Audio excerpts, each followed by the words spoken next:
ఆ మస్తకి వృక్షపు కొమ్మలకి ఈడి జుట్టెగిరి తగులుకుందంట. అది అట్ట పట్టింది. ఈడి భూమికి ఆకాశానికి మధ్యలో పైకి తేల్చబడ్డాడు ఈ గాడిద. అది మన పాయింట్. అది ఎట్టకు పోతాలే కానీ ఆడు గొడవ కాదు. కానీ మనకి ఈ కంచర గాడిద ఎక్కడికి వెళ్తుంది? సంబంధం లేదు. అయ్యగారు తీసుకెళ్ళమన్నా మోసుకెళ్తా. ఎందుకు వెళ్తుంది? అయ్యగారిని తీసుకెళ్తాకి. ఇప్పుడు అయ్యగారు ఉన్నాడా? ఏమైపోయాడు? దానికి అనవసరం.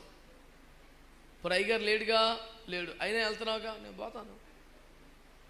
ఎక్కడికి తెలియదు, ఎందుకు తెలియదు.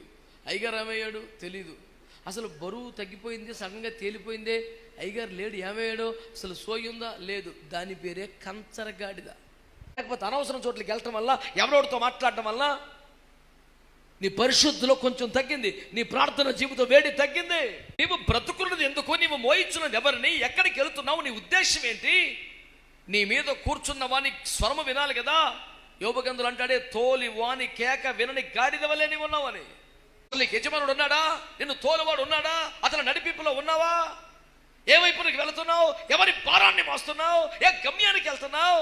నీ నాయకుడు లేకపోతే, నీ యజమాని లేకపోతే, తోలువాడే లేకపోతే ఎక్కడికి వెళ్తున్నావు? ఎందుకు వెళ్తున్నావు? ఎప్పటికి వెళ్తావు? అసలు పర్పస్ ఏంటి? ఏమి కానీ సోయి లేని గాడిది, బుద్ధి లేని గాడిది. అయ్యో నా యజమానుడు ఏడి? నేను ఒక్కసారిగా తేలికపోయినా నా భారం ఏది? నా మీద మోపబడ్డ బరువేది? బాధ్యత ఏది? ఏమీ లేదు. ఇక సోయి పరిగెడతాం అలవాటు, పరిగెడుతున్నాడు అంతే.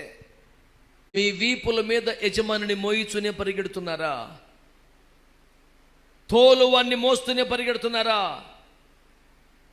ఇటు తిరుగు, ఇటు తిరుగు, ఇటు ఎల్లు, ఇటు ఎల్లకు అనే నడిపింపును వింటూ పరిగెడుతున్నారా? నిన్నటి దాకా యజమాని భుజం మీద ఉండేవాడు, బరువుగా ఉండేది. ఇప్పుడు దిగిపోయి దరిద్రం తేలికొంది, బాగా పరిగెత్తగలుగుతానని పరిగెడుతున్నావా? ఆ బరువు లేదు కనుక ఇప్పుడు బాగా పరిగెడుతున్నాను అనుకుంటున్నావు. కానీ బాగా పరిగెత్తడం ఎక్కడికి? ఎందుకు? దాని ఫలితం ఏమిటి?